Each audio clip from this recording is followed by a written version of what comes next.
Yeah, I'm doing my best to try to maintain. So in 91, Jay, was you still at the juvenile camp?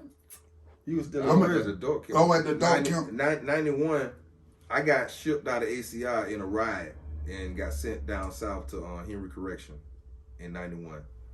And when I got down to Henry, the atmosphere just changed. Cause when I was at ACI, it was a lot of Tampa, St. Pete up there, so it was like, you know, we was good.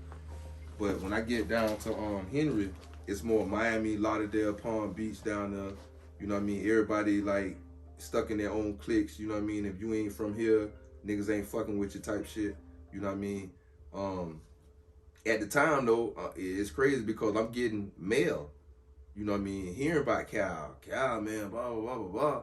You know what I mean? Cause Dole at the time sending me pictures. I got pictures of Cal shit, his cars. You know what I mean? This and that. Then when I get laid on down, like when I get to work release shit, I start hearing from Cal. Man, I heard you finna get out. You know what I mean? Call me when you come home. Sometimes I catch Steve, he shooting some money, whatever. My sister, you feel what I'm saying? So yeah, I remember that. Yeah. So at this time, but see, you said something earlier about Lake Butler. See, just so people understand the culture in Florida, Lake Butler was Lake Butler was the main reception center in Florida. As a matter of fact, I think it probably still is the main. No, reception. It's medical. They got Orlando. It's still Orlando, the main reception center. Nah, Orlando. But they still go to Butler. Yeah, Butler's the main one for like medical. Northern if you Florida. sick, for Northern Florida, if you sick or something. Man, they still going to Butler. No, it's a transit. Yeah, it's still transit. Yeah, they still going to it's Butler. It's still transit, but yo at Jacksonville, you ain't going right there. Back then, Butler was the only transit. Right. South Florida wasn't even up and running at that time like that, I don't think. Tell them it's notorious because recently they done dug up, you know, inmate bodies and stuff from, you know, under buildings and stuff, old buildings that they were building at that time and stuff. So just tell them what was it like in Lake Butler at 16 years old.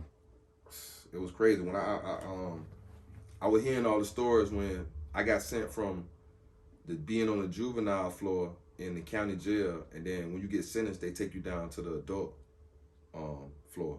So when I got down, I think I got like 3 days before they shipped me out to send me upstate. So when I'm down there, I'm hearing stuff from a lot of the overhead. They like, hey man, just keep yourself head up. Don't take no shit. Niggas might try you, but niggas will fight. You know, you hearing all that kind of shit. Yeah. So I don't know if it was doing good or it was scaring you, meant to scare you or what it was, but I already had them put in my head, man, I got to come back home no matter what. You feel what I'm saying? So when I went to Lake Butler, man, I ain't gonna even lie. When I first went through there, it was something I really didn't expect because as soon as you get off the bus, it's everything off. You get butt naked in front of everybody, could be 50 of you. You know what I mean? Hold your balls, bend over, cough, and you know what I mean? It's intimidation from the jump. When I first went in there, they had the jar up there with the goals in it. You know what I mean? Then them niggas, I guess, from down south, whoever, got them goals, you know, we'll get them out. You know what I mean? So it was a lot of that going on with K-Wayne Slim and all that. So it was like... Who was K-Wayne Slim? He was a notorious correction officer up there at that time that just really like was on that kind of shit, like dragging you out of line, slapping you around, kicking you in your ass. So he was like a main enforcer for... Yeah, for the Department of Correction at that time at Butler. I think he used to be right in that goddamn, in the shoe. In the shoe. Yes, exactly. So okay. So this is when you first get down, like 88, 89, when you first go to prison. Yeah, back then it was like I said with cliques. If you from Tampa, you had to fuck with Tampa or St. Pete or if not Miami, Lauderdale and all that shit. So but it wasn't like these new gangs. No, it wasn't no gangs unless you want to say just the cities. Niggas was like just with their cities at that time. It wasn't really no gangs. So it wasn't none of this NPR and it wasn't all that other stuff. It wasn't none of that. All right, now how was the violence? Like you already spoke on some of the violence and stuff. What's the most violent thing you seen in prison? During that 9-year bid. I done seen people get killed. I done seen people get killed in there. I done been stabbed in there. I done seen a dude sitting up there working out, get hit with a 45 plate right in his damn head. They had to wheel his ass out of the airplane. I don't know what happened to him. They brought him, the helicopter came and got him out of there. So I don't know what happened. They just took him out. What about the murder you seen in them? Man, I done seen a couple of murders in there. One particular, I'm gonna tell you a little short story. When I was at Henry Correction, it was a Jamaican there. And back then they used to play a lot of soccer. Dreads against the Haitians. One particular day, we sitting out there playing Cuban poker on the yard. and all of a sudden you just hear pah. It's like, man, that sounds like a gunshot. And the fucking dread is chasing this goddamn other Haitian across the yard while the other Haitian laying out on the goddamn ground on the soccer field.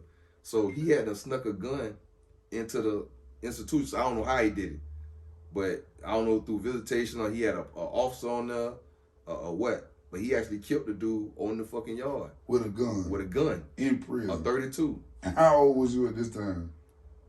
I probably like 18. So this really is like all this shit like blowing me, like kind of like I don't know how. It's really making you a worse version of yourself. It's not doing that because I'm still got my sanity. It's a lot of niggas ain't had that sanity that was doing time, and I still had my sanity. I just knew that, you know, you got to be careful in this shit. So I kind of like took a lot of shit serious. Like, you know what I mean? You follow the rules. Basically, like Kyle said, you know what I mean? You see shit or don't see shit. And that shit ain't got nothing to do with me, nigga. I ain't got nothing to do with that shit. You feel what I'm saying? Okay. So around this same time, about 89 to 91, what's the most violent? Have you experienced any violence in the game? Seen nigga get shot, nigga getting robbed and shit like that. Normal shit. But you say normal as the what? Like were you robbed at that time? I done been robbed before. You had been robbed and stuff at gunpoint? I got robbed in Silver Spring first time. Matter of fact, maybe that shit happened that same year. When I first jumped, I probably experienced getting robbed before. What happened? Could you tell us about how you we got was robbed? over here, Silver Spring Park. Me and a couple other homeboys, I think Amp and Tyrone and my cousin. And we was over that night fucking around and some niggas snuck up on us and robbed us. You know what I'm saying? And none of that deterred you from getting out of there? Nah. See, Jay was kind of forced because he couldn't leave those surroundings. But you hadn't been in trouble with the law yet. You had made you some money. When you got robbed, that ain't kind of scare y'all? No. It just made you say, now you got to watch out for the jack boys. Okay, so you were always resilient. You learn your lesson, take your Now lead. we got to go out there. You got to have a pistol now out there because we got to watch out for the jack boys. You take your lead, go re-strategize and come back call the next time. Right. Okay, so at this point, but nobody like got killed or hurt real bad around you from dealing in the game? No, I mean, you may hear about somebody got shot and this and that, but immediate around me, no. Okay. Now tell me this because, you know, Jay gone at this point. Back then, I'm talking about back then. Was there anything about the game that you didn't like?